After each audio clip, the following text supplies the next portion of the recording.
할렐루야. 반갑습니다. 잘 지내셨어요? 명절 잘 보내셨나요? 네. 저는 이번 추석 때 뭐 알다시피 잘 쉬었는데 영화를 한 편 봤어요. 우리 가족들이랑 같이. 무슨 영화였냐면 미나리라는 영화였죠. 네. 오랜만에 같이 미나리라는 영화를 봤습니다. 워낙 유명한 영화였어요. 그 윤여정 배우가 아카데미 여우 조연상에 왔나요? 수상할 정도로 유명한 영화라서 도대체 어떤 영화인가 궁금해서 한번 봤는데 참 연기를 잘하더라고요. 그 윤여정 할머니가 할머니 역할을 정말 잘하더라고요. 근데 기억에 남는 장면이 있는데요. 그 윤여정 그 할머니 역을 맡은 그 윤여정 배우가 손자를 데리고 그 미나리 숲에 들어가서 미나리 씨를 이렇게 심는 장면이 있습니다. 그러면서 이제 설명을 해줘요. 그 손자에게 이 미나리는 아주 작고 보잘것없고 하찮은 것 같지만 이렇게 뿌려두면 어디서든 이것은 잘 자라고 번식하고 그래서 이것은 풍성하게 열매를 맺어서 되게 유용하게 쓰이는 거야. 약으로도 쓰이고 약초로도 쓰이고 향신료로도 쓰이고 음식에 넣어도 좋고 뭐 이렇게 설명을 해요. 그 손자에게. 그리고 이 영화가 마지막 장면에 가서 다시 그 미나리 밭이 나옵니다. 할머니가 그렇게 허름했던 그 숲속에 있던 터에다가 그 미나리 씨를 심었던 것이 마침내 크게 번성해요. 그래서 온 가족들이 거기 가서 그 미나리를 이렇게 채취하는 모습으로 영화가 끝이 납니다. 이렇듯 아무도 봐주지 않는 그런 땅에 보잘것없는 미나리가 떨어졌지만 그 미나리 씨를 뿌렸지만 그것은 결국 스스로 열매 맺고 풍성하게 돼서 사람들에게 기쁨과 유익을 주는 그런 식물이 되었던 거죠. 오늘 본문이 바로 그런 말씀입니다. 똑같아요. 겨자씨가 나오죠. 한 알의 겨자씨가 심겨질 때는 뭐라 그래요? 세상에 어떤 것보다 어떤 씨보다 작은 것이다. 그런데 그것이 땅에 이렇게 떨어지고 자라게 되면 나무를 이루고 새들이 깃들어서 아주 풍성한 식물이 된다라고 예수님이 말씀해요. 하나님의 나라가 바로 이와 같다는 거예요. 그렇다면 왜 하나님의 나라가 이와 같을까요? 왜 하나님의 나라를 예수님께서 그 겨자씨에 비유를 했을까요? 오늘은 예수님께서 말씀하신 하나님 나라의 비유가 왜 겨자씨 한 알과 같은 것인지, 하나님 나라가 무엇인지 겨자씨 비유라는 제목으로 말씀을 나누도록 하겠습니다. 본문 말씀 마가복음 4장 30절 말씀 우리 다시 한번 같이 읽겠습니다. 마가복음 4장 30절 말씀입니다. 시작. 또 이르시되 우리가 하나님의 나라를 어떻게 비교하며 또 무슨 비유로 나타낼까? 라고 말하죠. 예수님이 지금 마가복음 4장에 와서 우리가 지금 여러 가지 비유를 통해서 하나님 나라를 예수님께서 설명하고 있는 장면을 보고 있어요. 근데 오늘 그 마지막 비유의 장면입니다. 예수님이 계속 씨 뿌리는 비유를 통해서 하나님 나라를 설명했는데 그 비유의 마지막 장면이에요, 오늘이. 그래서 겨자씨, 이것도 또 씨죠. 씨를 통해서 예수님이 하나님 나라를 설명하는 장면이에요. 예수님께서 하나님 나라를 어떻게 겨자씨를 통해서 설명하고 있는지 다시 한번 말씀을 살펴보겠습니다. 본문 마가복음 4장 31절 말씀이죠. 마가복음 4장 31절 말씀 같이 읽겠습니다. 시작. 겨자씨 한 알과 같으니 땅에 심길 때에는 땅의 모든 씨보다 작은 것이로되. 예수님이 말씀하시는 거예요. 하나님 나라는 겨자씨 한 알과 같다는 거예요. 네. 땅에 심길 때는 땅에 있는 모든 씨보다 작은 것이로되 라고 말을 한 것이죠. 예수님이 왜 하나님 나라를 겨자씨 한 알과 같다고 했을까요, 여러분? 세상은요, 물질이라는 것으로 이루어져 있습니다. 그렇죠? 그래서 이 물질 세계에서는요, 큰 것을 선호해요. 물질이라는 것이 보여지고 나타나고 만져지는 거잖아요. 그래서 우리가 이렇게 아이들을 키울 때도 야, 너는 커서 큰 사람이 되라 이렇게 말하지. 너 커서 작은 사람이 되라, 겨자씨 같은 사람이 되라는 말 안 해요. 큰 거목이 되라, 나무가 되라 이렇게 말하잖아요. 또 우리가 집을 살 때도 이왕이면 큰 집, 뭐 이런 데 살기 원하지 작은 집에서 살기 원하는 사람이 있나요? 없잖아요. 그쵸? 그러니까 이 물질 세계라는 것은 크고 작음이라는 것이 있고 우리는 그 큰 것을 추구하는 그 삶을 산다는 거죠. 그게 이 물질 세계의 원리라는 거예요. 그런데 하나님 나라는 그와 같지 않다라는 것을 지금 예수님께서 겨자씨를 비유해서 말씀해 주는 거예요. 겨자씨는 아주 작은 거예요. 그래서 그것이 땅에 심길 때에는 아무도 거들떠보지 않는 그 미나리 같은 아주 작은 것인데 지금 예수님이 하나님 나라가 그렇다고 말하는 거예요. 사실 하나님 편에서 보면요, 여러분, 크고 작다는 것은 의미가 없을 것 같아요. 우리는 물질 세계에 있기 때문에 이것이 크고 이것이 작다라는 기준 안에서 살지만 하나님은 온 우주를 하나님이 만드신 분인데 무엇이 크고 무엇이 작을까? 하나님 앞에서는 그런 개념 자체가 필요 없을 것 같아요. 며칠 전에 우리 큰애가 그 원소 기호를 막 외우더라고요. 원인경 사모님도 그 막 외우시던데 신기했어요. 한번 해보세요. 근데 이제 물질에 제가 아는 거는 저 원소기를 몰라요. 근데 물질의 최소 단위가 그 원소 안에 있는 원자라는 건 알고 있습니다. 그러니까 모든 것은 물질이잖아요. 세상에 보여지는 것은, 만져지는 것은. 근데 그것이 최소 단위가 원자라는 거죠. 근데 그 원자 안에는 또 핵이라는 것이 있고 그 원자가 끝이 아닌 거예요. 최소 단위가 원자인데 그 원자 안에도 핵이 있고 중성자, 밀입자, 소립자, 뭐 전자 이런 것들이 또 있어요. 그래서 그 안에 그 핵이 있고 그 개념 안에 또 뭐가 있고 또 뭐가 있고 그래서 현대 과학으로도 정말 그 안에 또 뭐가 있는지는 모른대요. 근데 재밌는 것이 그 입자들이요 꽉 차 있는 게 아니래요. 그 최소 물질의 최소 단위는 전자 안에 그 소립자 안에 그 쿼크라는 것 안에 텅텅 비어 있는 거예요. 그러니까 전자 안에 핵이 가운데 있으면 주변은 다 텅텅 비어 있는 거예요. 텅텅 비어 있는 것 안에서 뭐가 이렇게 돌고 있는 거예요. 쿼크나 소립자 같은 것이. 그러니까 공간이 비어 있다는 거예요. 물질이 비어 있다는 것을 과학자들이 얘기를 합니다. 신기하지 않아요? 그래서 근데 왜 비어 있는데 눈에 만져지고 이렇게 만져지잖아요. 비어 있다면 이게 만져지지 않아야 되잖아요.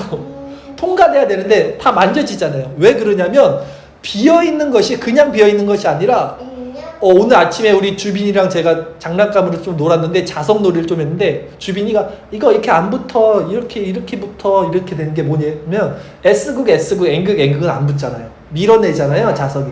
이 우리의 물질 세계를 갖고 있는 그 공간이 바로 이런 장이라 그러죠. 자기 장으로 이루어져 있대요. 그래서 공간이지만 서로 닿지 않는 거예요. 밀어내고 있는 거예요. 그래서 이것이 물질을 이루고 있다라는 것을 이제 과학자들이 얘기를 합니다. 그런데 놀라운 것은 그렇다면 이 이루고 있는 공간들이 사라지게 되면, 그러니까 전기가 흐르지 않게 되면 어떻게 돼요? 이 모든 물질들이 하나로 압축이 됩니다. 그쵸? 더 이상 밀어내지 못하니까 하나로 모아지게 되겠죠. 근데 아까 말씀드린 대로 그 입자들은 굉장히 작고 공간들이 사라지면 정말 놀라운 것은 이 우주가요, 이 은하계가 정말 이 구슬만한 크기로 압축이 된다는 것을 과학자들이 얘기합니다. 저 상상이 안 가죠? 이렇게 넓은 우주, 우리 한 사람이 이만큼 이렇게 압축이 된다는 것도 이해 안 가는데 이 모든 물질 세계의 장이라는 것이 사라지게 되면, 그래서 그 입자들만을 한 군데 모아놓게 되면 정말 이 전 우주가, 은하계가 구슬만한 크기로 압축이 된다고 얘기를 합니다. 뭐 근거 있는지 없는지는 여러분이 스스로 살펴보는데 저도 모르죠. 근데 제가 이제 본 카이스트 교수가 한 말이니까 논리적으로 입증이 된 거겠죠. 그런데 제가 요거를 예전에 봤던 영화에서 본 기억이 있더라고요. 예전에 맨인 블랙이라는 그 SF 공상과학 영화가 있는데요. 거기 보면 고양이가 나오는데 고양이 목에 방울을 달고 있어요. 근데 그 고양이 목에 단 방울을 은하계라고 하는 거예요. 은하계. 그래서 제가 그때 보면서 웃었어요. 아 무슨 은하계가 요만해. 고양이 방울이 무슨 은하계라 그래. 근데 요 이론을 알고 나서 보니까 그 영화가 그냥 생뚱맞게 만든 게 아니라 다 근거가 있더라는 것입니다. 근데 재밌는 것은 성경도요, 이것을 근거한 말씀을 전하고 있어요. 성경에서 뭐라고 그러냐면요, 마지막 날에, 종말의 날에는 하나님의 이 삼라 만상이라고 그러죠. 만상, 보여지는 모든 상, 이 물질이 사라지고 없어져서 하늘이 이렇게 두루마리처럼 말려서 펑 터져버린다는 말씀이 있습니다. 우리 이사야 34장 4절 말씀 한번 찾아볼까요? 주일 설교 말씀 구절 이사야 34장 4절 말씀에 이 세상 만상이 어떻게 변하는지 성경 말씀이 이렇게 얘기하고 있습니다. 우리 함께 읽겠습니다. 시작. 하늘의 만상이 사라지고 하늘들이 두루마리같이 말리되 그 만상의 세전함이 포도나무 잎이 마름같이 무화과 나무 잎이 마름 같으리라고 이사야 선지자가 그 종말의 때를 예언하고 있는 거예요. 삼라 만상이 보여지는 모든 상들이 한순간 사라지는 거예요. 그 장들이 사라지면 입자들이 모이는 것처럼 이렇게 펑 하늘의 두루마리들이 하늘에 말려버린다는 이런 표현을 성경이 하고 있습니다. 그러니까 무슨 말씀을 제가 드린 거냐면 제가 과학 얘기하려고 그랬던 게 아니라 하나님 편에서는 크고 작다는 것이 중요하지 않다는 거예요.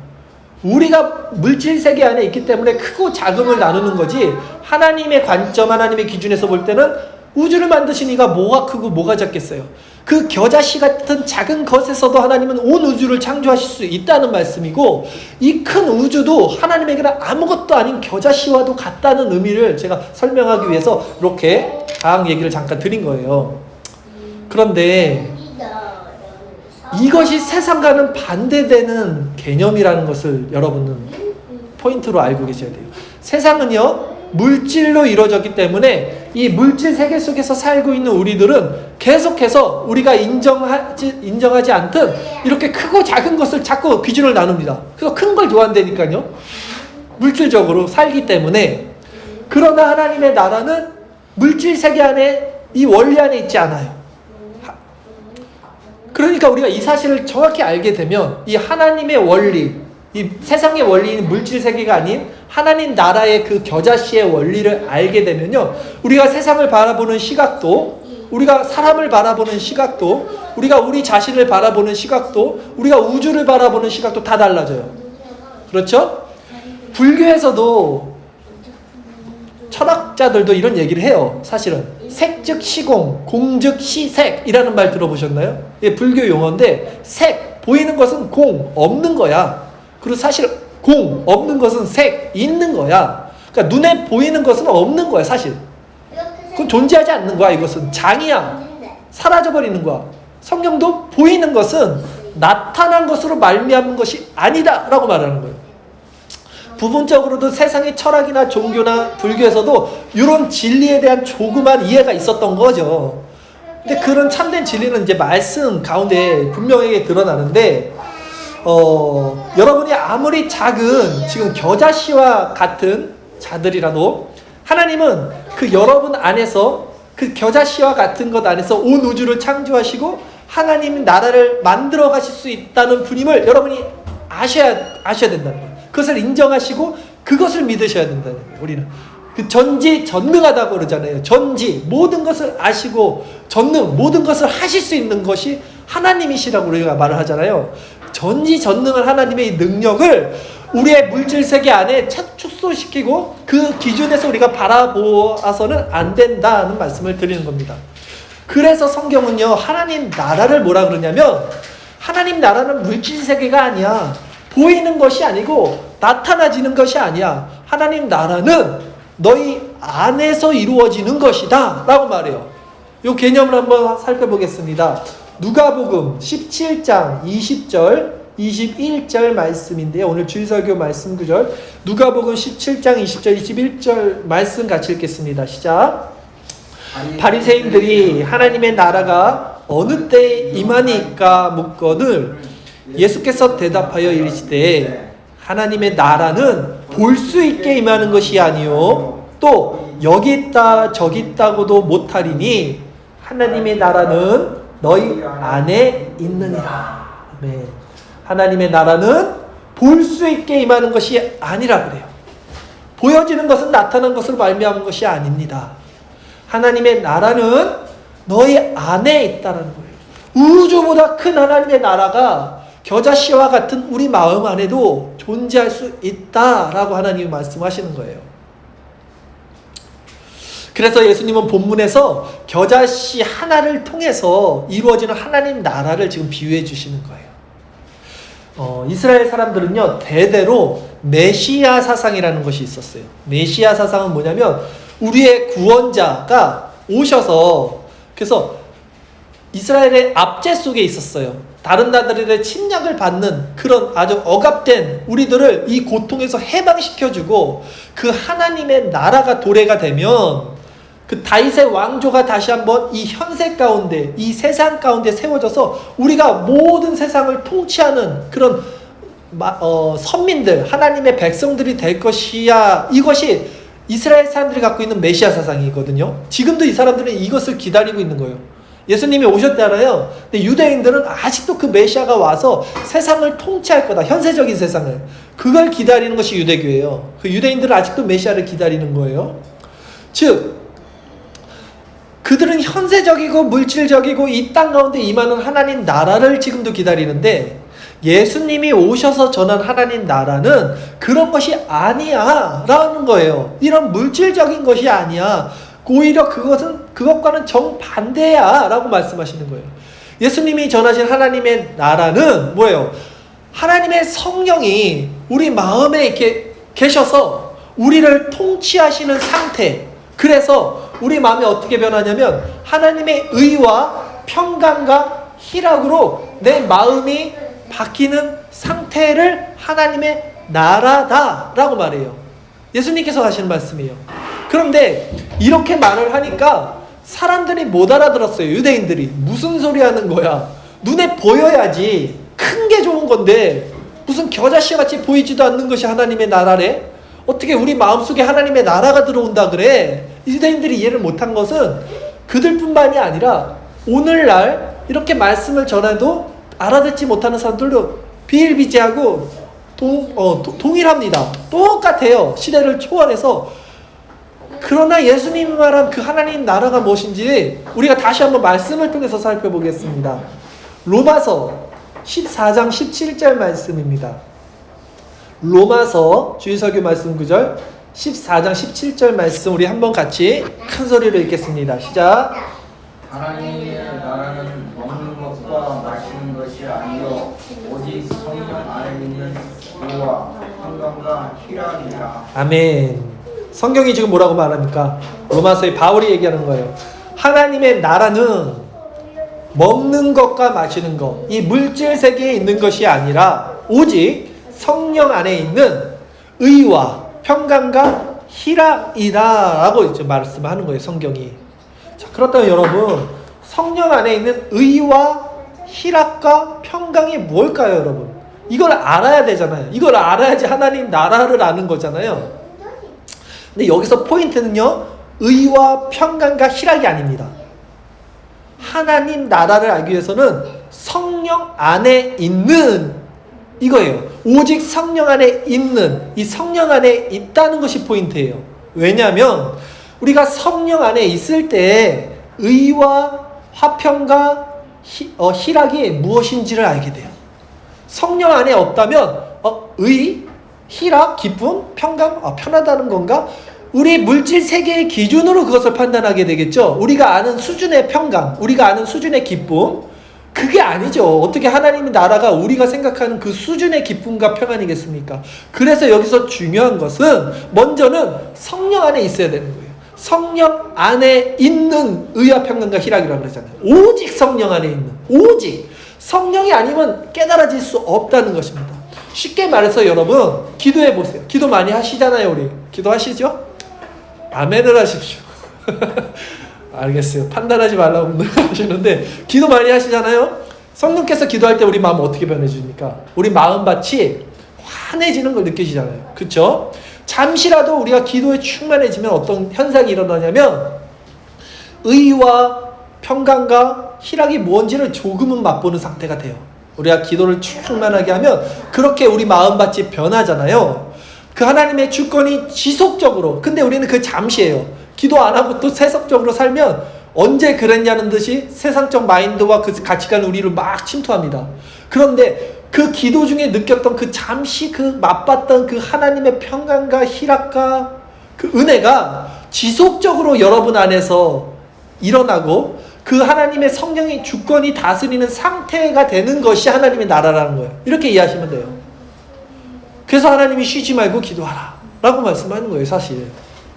그리고 그걸 한번 맛보면요, 이제 어떻게 됩니까? 베드로가 나는 하나님 나라의 문지기로 있는 게 좋사오니 여기서 우리가 초가삼간 집을 짓고 삽시다 하는 것처럼, 그거 맛본 사람들은 세상의 부귀 영화보다 하나님 나라를 소망하게 되거든요. 그게 너무 행복하고 그 평강과 의와 기쁨이 있으니까.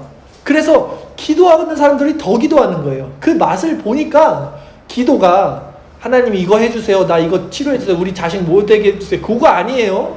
기도가 바로 요 맛을 보는 거예요. 하나님 안에서 성령이 주시는 의와 평강과 희락, 그걸 맛보니까 사람들이 더 기도하는 거예요, 하나님 안에서.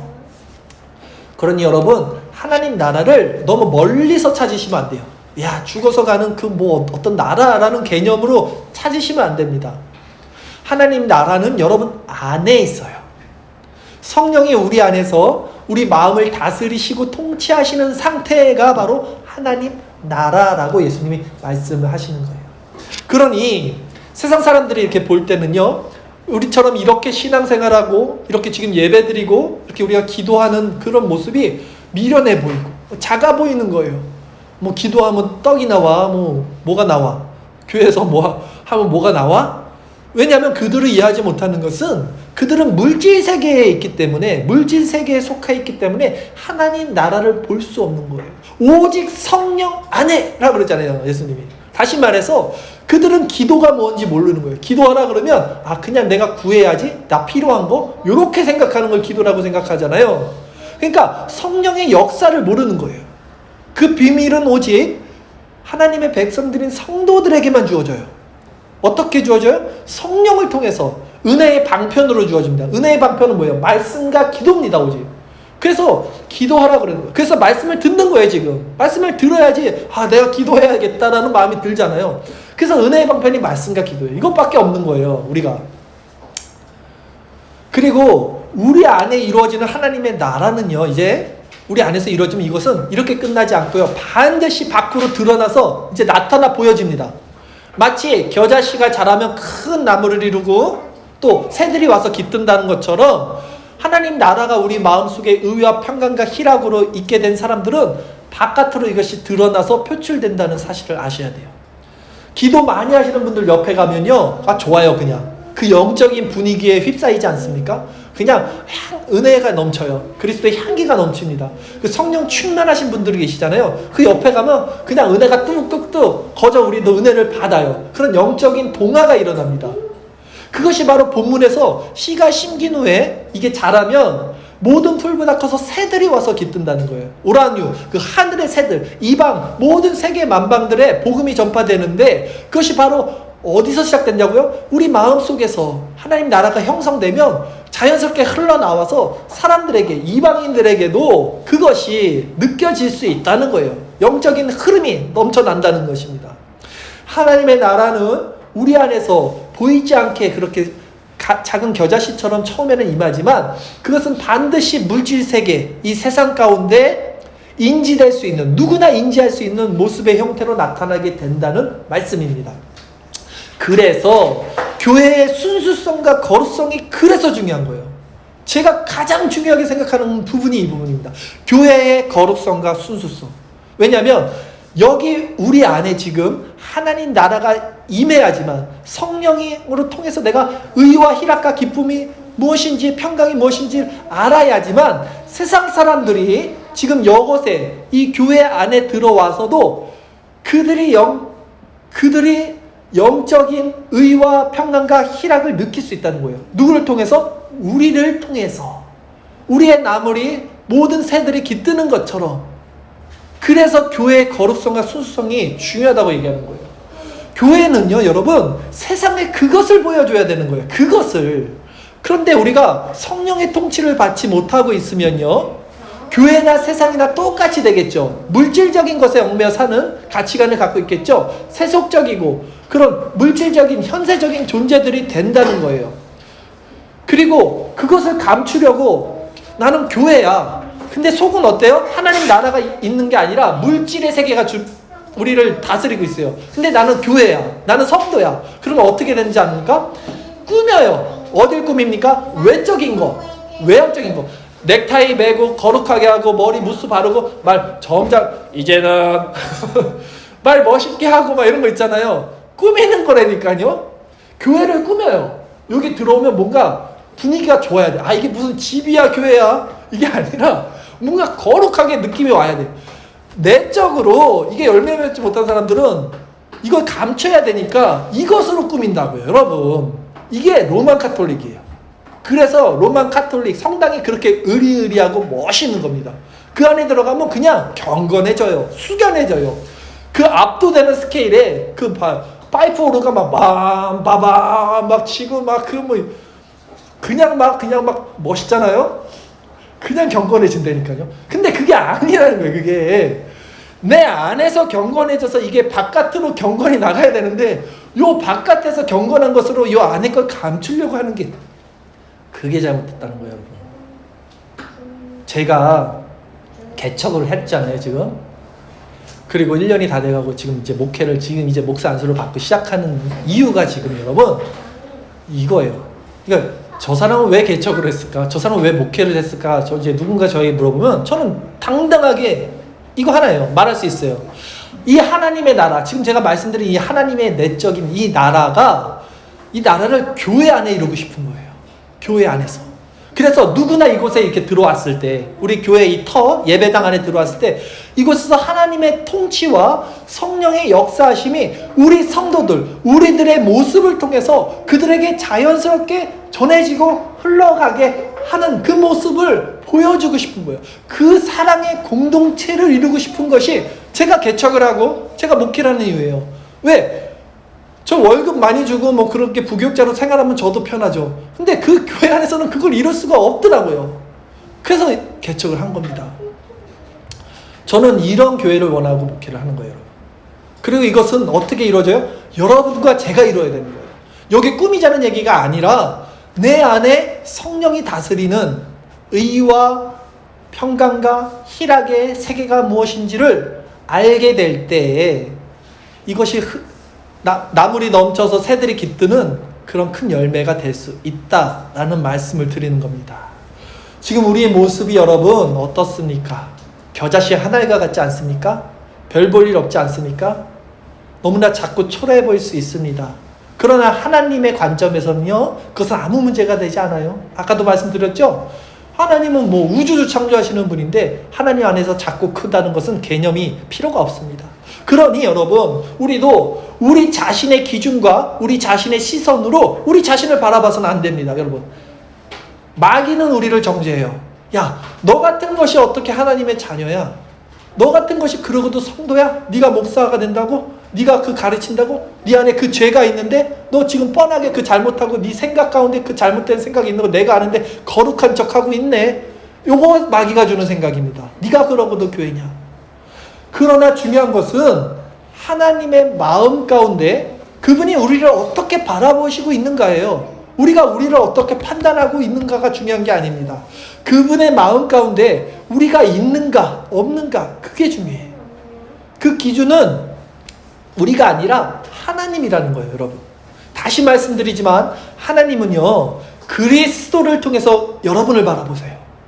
여러분의 어떤 선악도, 어떤 공로와 여러분의 선행과 착함과 의로움으로 여러분을 판단하고 보시는 게 아니라 그리스도의 의로 여러분을 판단하고 여러분을 인정해 주신다는 거예요. 이거 정말 중요합니다, 여러분. 기억하세요.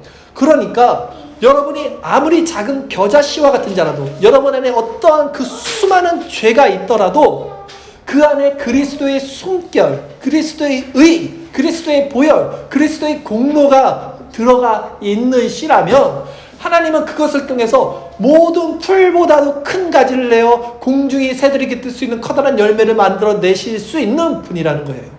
그러니 여러분의 소망을 여러분 자신이 아닌 그리스도께 두라고 드리는 말씀입니다.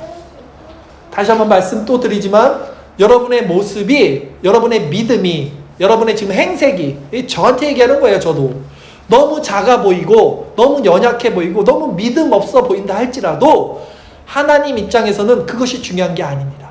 하나님께는 어떤 사람이 자신의 착한 행실과 의로운 마음으로 하나님께 나갈 수 있겠어요? 하나님 앞에 여러분들이 내놓을 수 있는 게 뭐겠어요? 아무리 착한 살게 산 사람들이라도 하나님 보시기에는요, 벌레 같아요. 아주 더러운 죄악 덩어리예요.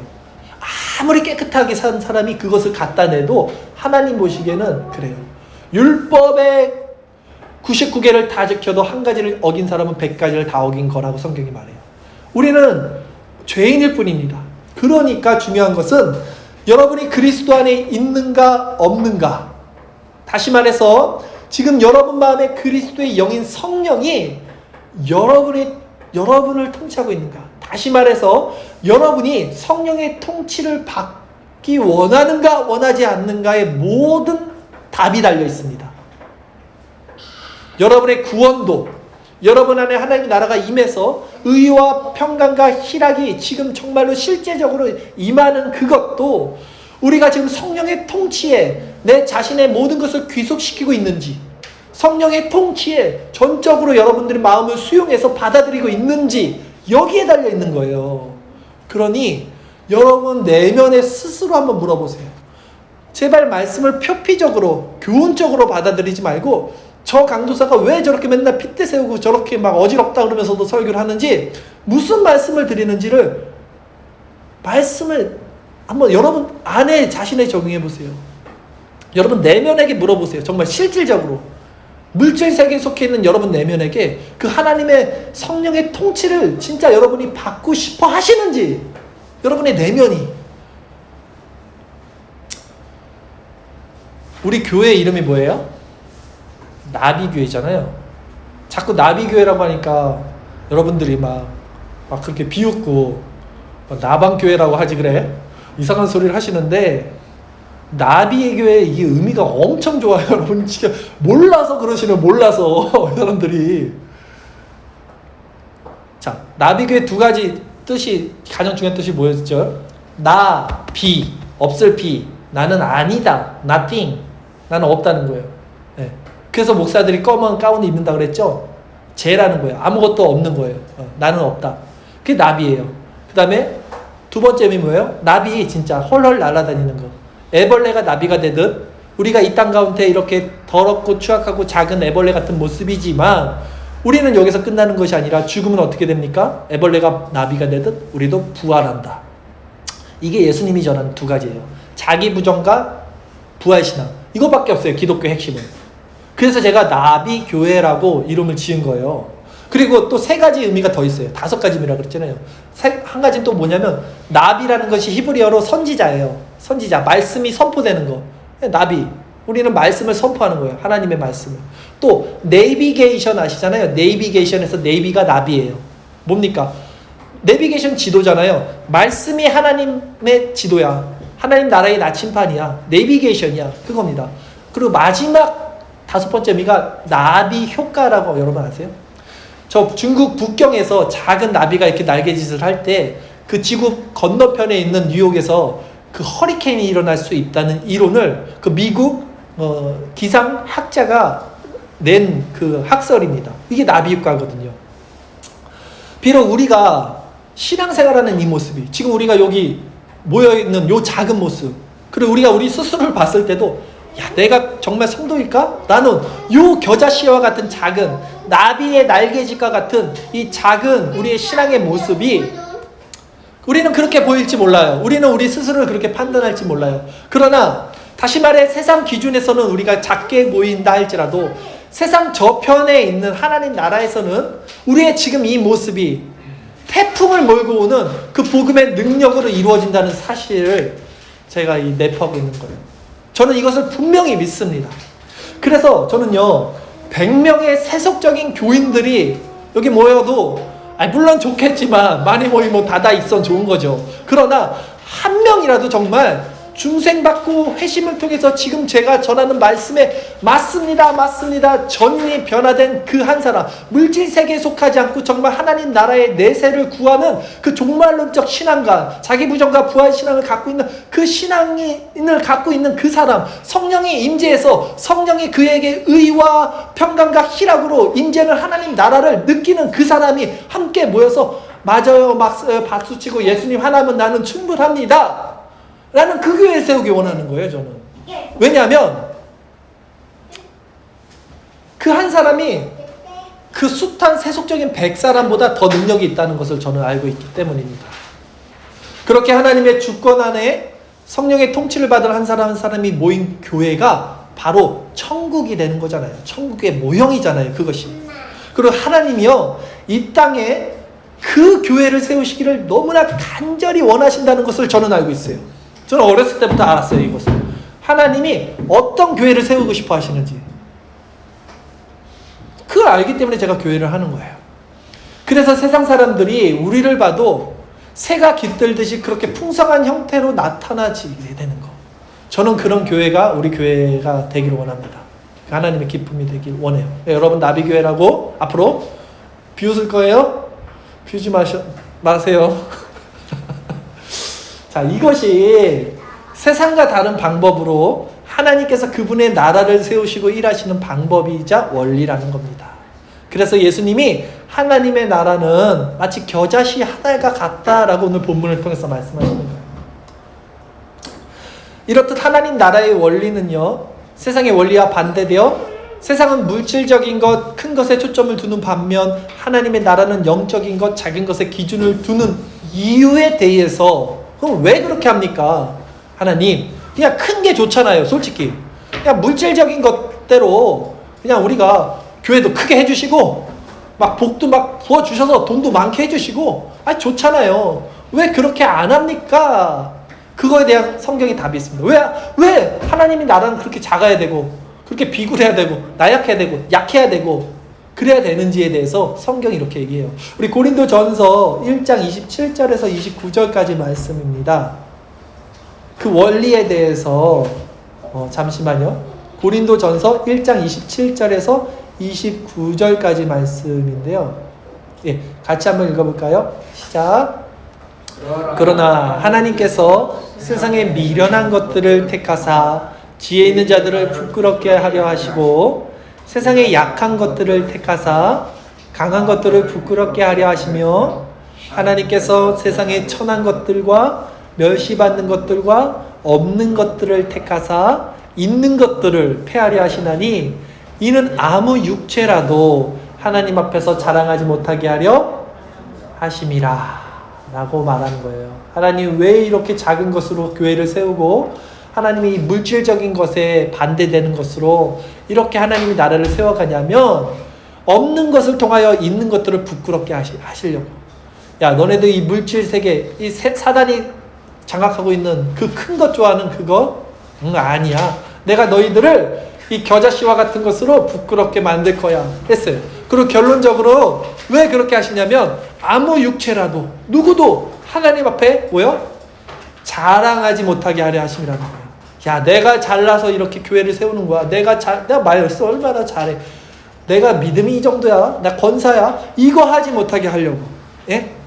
그래서 하나님이 우리를 작게 만드는 거예요. 여러분, 내 것이 사라지면 자랑할 게 없잖아요. 그렇죠? 아무것도 없는 사람들은요 자랑할 게 없어요. 근데 성경은 뭐라고 합니까? 만물이 다 너희 것이야. 네. 그리고 너희는 누구의 것이에요? 나 그랬죠? 우리가 지난주에 배운 거 기억나요? 그리스도의 것이고 그리스도는 하나님의 것이라고 합니다. 자, 그러면 우리가 하나님의 것이라면 이제 성도인 우리는 자랑할 것이 없어요. 내 것이 없으니까. 우리 하나님의 거예요. 모든 것이. 우리가 성령님께 전적으로 순종하고 그분의 통치를 받는다는 것은 바로 이런 거예요. 그래서 평안이 올 수 있는 거예요. 그래서 기쁨이 올 수 있는 거예요. 왜? 내 것이 없으니까. 사람들은요, 내 것이 있을 때 그것을 지키기 위해서 살기 때문에 스트레스를 받거든요. 동물들은요, 배부르면 사냥 안 해요. 아시죠? 네, 먹을 게 지나가도. 인간만이 욕심을 갖고 있기 때문에 내 것이라는 게 있기 때문에 축적하고 불을 축적해 나가는 거예요. 그래서 거기에서 부패가 일어나고 죄악이 일어나는, 욕심이 잉태돼서 죄와 사망을 이르게 되는 겁니다. 그런데 정말 내 것이 사라지면 진정한 평과 기쁨과 감사가 있는데, 그 내 것이 사라지면 그 내 것이란 것이 결국 예수님께 귀속되고, 그 예수님은 하나님께 귀속되기 때문에 그 하나님께 속한 세상 모든 만물이 또 우리께 된다는 거예요, 여러분. 이게 자족하는 은혜라는 거예요, 여러분. 이 비밀을 성도들은 알게 된다는 겁니다. 그러니 여러분, 더 낮아지고 더 작아지고 더 내려갈 수 있는 것이 은혜예요, 여러분. 왜냐하면 그러고 싶어도 그럴 수 없는 것이 세상 물질에 속한 사람들이에요. 그 사람들의 정체성이 그겁니다. 야, 더 낮아지고 더 작아지고 더 내려가라고? 세상 사람들 절대 그렇게 할 것 같아요? 그렇게 할 수 없어요. 그들은. 왜? 그들은 물질에 속해 있는 사람들이니까. 물질은 커야 되니까. 그들은 하고 싶어도 그게 뭔지 몰라요. 그냥 교양이 있는 사람들은 이 정도는 가겠죠. 그래, 겸손해야 돼. 나는 겸손하게 살겠어. 벼가 이것으로 고개를 숙여야겠지. 요 정도 교훈적, 철학적으로만 인정하지, 지금 이 말씀의 계시가 무엇인지, 하나님 나라의 신비를 몰라요, 그들은. 왜요? 그들은 하나님의 백성이 아니니까. 하나님의 백성들만 오직 성령을 통해서 알게 되는 거라니까요. 그들은 세상의 법칙에 따라 물질세계 원리를 따라 사는 자들이니까 모르는 거예요. 그들은 내 것을 쟁취하기 위해서 살아가기 때문에 성령님이 그들 마음속에서 그들을 통치할 수 없어요. 그러기에 그들 마음에는 절대로 never 천국이 임할 수 없다는 거예요. 왜? 하나님의 나라는 너희 안에 계시는 성령이 다스리시는 의와 평강과 희락이기 때문입니다. 오직 하나님께서 자신의 백성들에게만 그 놀라운 비밀과 역설의 신비를 알려주셔서 성령으로 말미암아 세상 가운데 이 복음의 능력으로 그분의 나라를 세워가시고 교회를 이뤄가시고 세상에 그리스도의 향기를 펼쳐나가실 수 있는 겁니다. 이 주인공이 바로 저와 여러분들이 돼야 돼요. 제가 그래서 지금 말씀을 전하는 거고, 말씀의 씨를 여러분 안에 뿌리는 것입니다. 그리고 그것을 예수님께서 친히 우리들에게 몸소 보여주신 아주 절정이 있습니다. 제가 지금 전한 이 하나님 나라의 복음의 절정, 예수님이 보여주신 그것이 뭡니까? 바로 십자가 사건이라. 세상에서 가장 비참하고 가장 작고 가장 천한 것이 가장 존귀하게 된 것이 무엇이에요? 그게 십자가잖아요. 그게 십자가의 능력이잖아요. 때문에 성경은 이렇게 말합니다. 고린도전서 1장 18절 말씀입니다. 고린도전서 1장 18절 말씀 우리 같이 읽겠습니다. 시작. 십자가의 도가 멸망하는 자들에게는 미련한 것이요 구원을 받는 우리에게는 하나님의 능력이라라고 말해요. 십자가의 도가 멸망받는 누굽니까? 이 물질 세계는 다 하늘이 삼라만상에 말라서 타들어서 없어져 버릴 그런 물질 세계에 속하는 멸망하는 자들에게는 미련한 것처럼 보입니다. 그러나 구원을 받는 우리에게는 무엇입니까? 하나님의 능력이 된다고 그래요. 고린도전서 1장 22절 24절 말씀 우리 같이 읽겠습니다. 시작. 유대인은 표적을 구하고 헬라인은 지혜를 찾으나 우리는 십자가에 못 박힌 그리스도를 전하니 유대인에게는 거리끼는 것이요 이방인에게는 미련한 것이로되 오직 부르심을 받은 자들에게는 유대인이나 헬라인이나 그리스도는 하나님의 능력이요 하나님의 지혜니라. 아멘. 오직 부르심을 받은 자들, 오직 부르심을 받은 자들, 오직 부르심을 받은 자들에게는 그리스도는 하나님의 능력이요 하나님의 지혜니라. 할렐루야. 부르심을 받은 자들. 제가 이번 추석 때요, 제가 처음 신앙생활을 했던 교회 목사님과 30년 만에 통화를 해서 인사를 나눴습니다. 예, 너무 반갑더라고요. 제가 이제 목사님께 목사님 저 이제 다음 달에 목사 안수를 받는데 정말 제가 초등학교 때 목사님이 가르쳐 주신 그것을 잘 배워서 이렇게 목사 안수를 받게 되었습니다. 이렇게 인사를 드렸어요. 그러니까 목사님이 너무 놀래고 너무 기뻐하시는 거예요. 그러면서 저한테 이렇게 얘기했어요. 아, 나는 진짜 몰랐어. 내가 이렇게 씨를 뿌렸는데 그게 30년 만에 이렇게 하나님께서 열매를 맺게 하셨구나 라고 저한테 말을 하더라고요. 제가 처음 그 신앙생활, 내가 종종 얘기하잖아요. 그 교회, 신앙생활 했던 그 시골교회. 그 교회는요, 진짜 한 10명 정도가 나올 정도 그 작은 교회였어요. 그 교인 10명 정도면요. 제가 그 중에 제가 하나 껴있으면 그때는 제가 몰랐죠. 근데 제가 이제 그때 그 목사님 굉장히 젊으셨죠. 그러니까 기껏해 한 30대 초 뭐 그러셨던 것 같아요. 20대 후반. 얼마나 힘드셨을까. 애가 둘이었거든요. 그 10명을 데리고 그 시골에서. 자, 그렇게 눈물 뿌려 씨를 뿌린 거예요. 그분은. 예. 그 몰랐어요. 저도. 30년이 지나서 결국 하나님이 기쁨으로 단을 거둔다는 말씀처럼 목사님 사역 가운데 또 다른 목회자라는 저라는 열매를 맺게 해주신다는 거예요. 여러분, 거미줄 아시죠? 거미줄에 먹이가 딱 떨어졌을 때 거미가 그걸 어디서 먹는지 아세요? 가운데로 끌고 와요. 거미줄 맨 중앙으로 끌고 와서 거기서 먹습니다. 거미줄의 맨 끝에 걸려있는 것도 있고 중앙에 걸려있는 먹이도 있고 정중앙에 있는 먹이도 있어요. 근데 결국은 그것이 다 가운데로 와야지 거미가 거기서 이제 그것을 맛있게 먹습니다. 무슨 말씀이냐면 제가 지금 말씀을 전하는데 어떤 이들은 거미줄 끝에 걸렸어요. 그러니까 여러분들이 저의 거미줄이에요 라는 말이에요. 근데 끝에 걸려서 저 강도사 저 주목 무슨 얘기하는지 못 알아듣겠어 이럴 수 있어요. 상관없다는 거예요. 저도.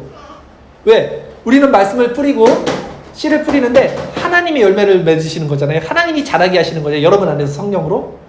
근데 나중에 여러분들이 또 이 말씀을 듣고 또 다른 쪽에서 어떤 사역자를 통해서 또 말씀을 듣게 됐는데 그때는 이해가 될 수 있다는 거예요. 그러면 그 중간쯤 오는 거겠죠.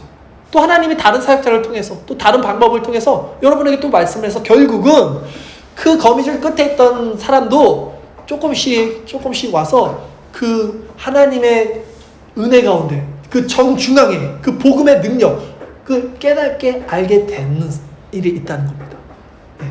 한 번에 그 정중앙으로 오시는 분들도 계셔요. 저랑 같이 성경 공부를 하시는 그 우리 권사님들 계시거든요. 권사님들은 아주 그냥 말씀을 쪽쪽 빨아 들으세요. 근데 그 권사님들이 저한테 이렇게 얘기했어요. 내가 저 이제 마태복음 설교 155편을 다 듣고 이제 저에게 연락을 주신 거예요.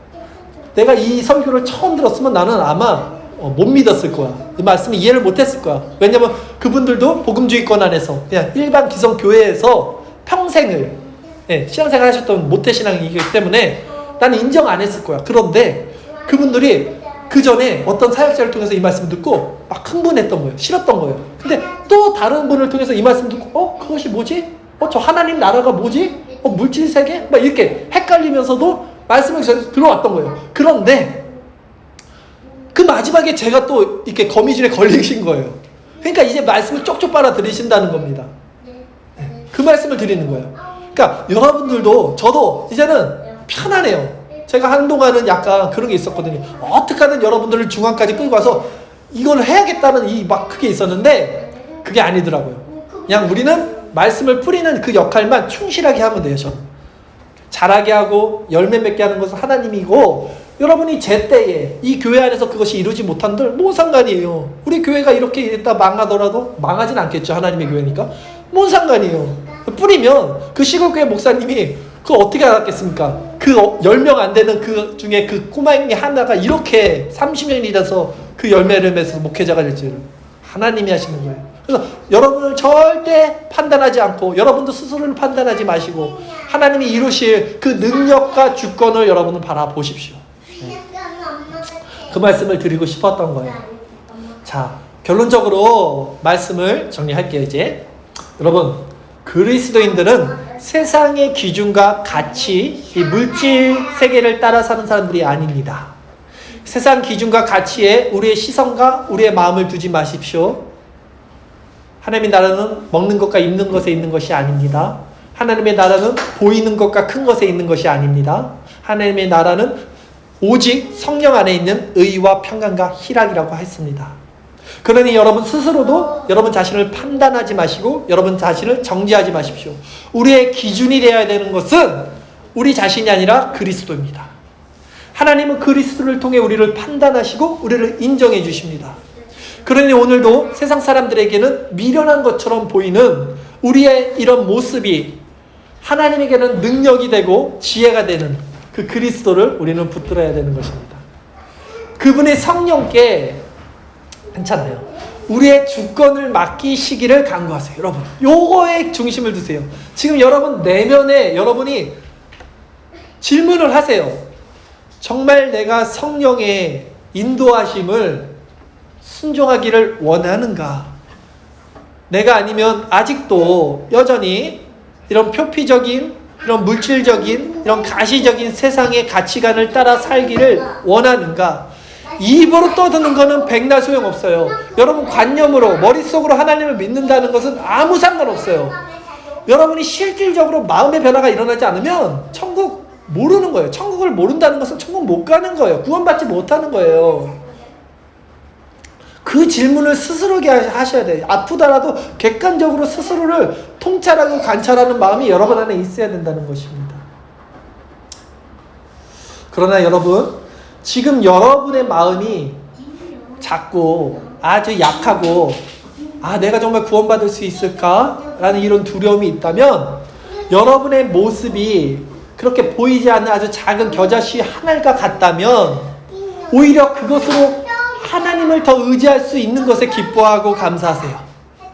그 약하고 작고 두려운 마음속에 하나님이 함께 하실 것입니다. 하나님의 성령은 그런 상하고 겸비된 심령 가운데 함께 하십니다. 하나님이 세상의 약한 것들을 택하사 강한 것들을 부끄럽게 하신다는 거잖아요. 아무 육체라도 자기 자신을 자랑하지 못하게 하려 하심이다라고 하나님이 말씀하시잖아요. 하나님은 겨자씨와 같은 그 믿음 가운데 반드시 온 우주보다 크신 하나님의 나라를 이루실 거예요. 오히려 지금 여러분의 마음이 상하지 않고 작아지지 않고 낮아지지 않고 겸비되지 않는다면 오히려 그것을 두려워하세요. 죄송합니다. 제가 웃어서. 밑에 우리 애기가 지금 들어와 있어서 죄송합니다. 제 말씀 이어서 하겠습니다. 오히려 지금 여러분이 마음이 상하지 않고 작아지지 않고 낮아지지 않고 겸비되지 않는다면 그것을 두려워하시라는 거예요. 그렇게 딱딱하게 굳어진 여러분의 심령이 무서운 거예요. 그것을 경계하셔야 돼요. 제가 이번 추석 때 봤던 미나리 영화 처음에 얘기했던 거 그 기억나는 장면 하나 더 있었어요. 뭐냐면 그 미나리 씨를 뿌리잖아요. 할머니가 손자랑 같이 뿌렸어요. 근데 거기서 뭐가 나왔죠? 뱀이 나와요. 뱀이 샥 나오는 거예요. 그러니까 손자가 놀래갖고 깜짝 놀라서 막 돌 던지면서 그 뱀을 쫓아내려고 합니다. 근데 그 윤여정 배우가 그 할머니가 뭐라고 하냐면 야 그러지 마. 쫓아내지 마. 냅둬. 가만히 냅둬. 이렇게 얘기해요. 왜냐면 눈에 보일 때는 괜찮다는 거예요. 눈에 보이는 것은 위험한 거 아니야. 눈에 보이는 것은 무서운 거 아니야. 오히려 눈에 보이지 않는 것이 위험한 거고 눈에 보이지 않는 것이 진짜 무서운 거다라고 윤여정이 그렇게 얘기를 하더라고요. 그렇습니다, 여러분. 보이는 것은 무섭지 않아요. 보이는 것은 위험한 게 아니에요. 이 세상 물질은 뭡니까? 보이는 거예요. 이것은 무서운 것이 아니에요. 그러나 보이지 않는 것은 무엇입니까? 하나님 나라예요. 하나님 나라는 보이는 것은 나타난 것으로 말미암은 것이 아닙니다. 정말 무서운 것은 보이는 세상이 아니라 보이지 않는 그 심판의 날, 누구에게나 임하는, 여러분 안에 임하는 그 하나님의 나라, 그리고 그 심판의 날이라는 것을 꼭 기억하세요. 이것이 무서운 거예요. 마지막 날 하나님께서 그 온 우주의 그 원자의 그 장, 그 스위치를 딱 꺼버렸어요.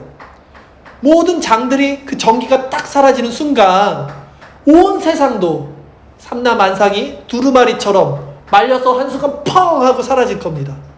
마치 원자를 둘러싼 장이 사라지듯 입자들이 모일 것입니다. 지금도 하나님의 나라는 여러분의 가까이 있습니다. 우리가 오늘 성령의 음성, 이 말씀의 음성에 순종하고 결단하기를 원하신다면, 그래서 그분의 통치를 받게 된다면 우리의 이 작은 날개짓, 우리의 이 작은 겨자씨와 같은 믿음 안에서 하나님의 나라는 큰 영광이 돼서 그 태풍이 돼서 마침내 새들이 와서 깃들 큰 나물, 열매가 될 거라는 거예요. 하나님의 나라가 우리 심령 안에 의와 평강과 희락으로 넘치고 마침내 종말의 때, 심판의 날, 그날 우리는 예수 그리스도의 의의 흰옷을 입고 예수 그리스도의 십자가를 앞세워서 하나님 앞에 담대하게 당당하게 서게 될 것입니다. 이 예수 없는 사람들은요 얼마나 두렵고 떨리는 마음으로 그 심판의 날이 될지 몰라요. 그러나 우리는 우리의 의가 아닌, 우리의 선함이 아닌 예수가 나를 위해서 죽으시고 예수가 나를 위해서 부활하신 그 예수 십자가 은혜, 그 성령이 다스리시는 통치를 받는 이 담대한 믿음으로 하나님 앞에 서게 될 것입니다. 이 참된 은혜가 오늘 저와 여러분 안에, 우리 나비교회 안에 있기를 주님의 이름으로 간절히 소망합니다. 기도하겠습니다.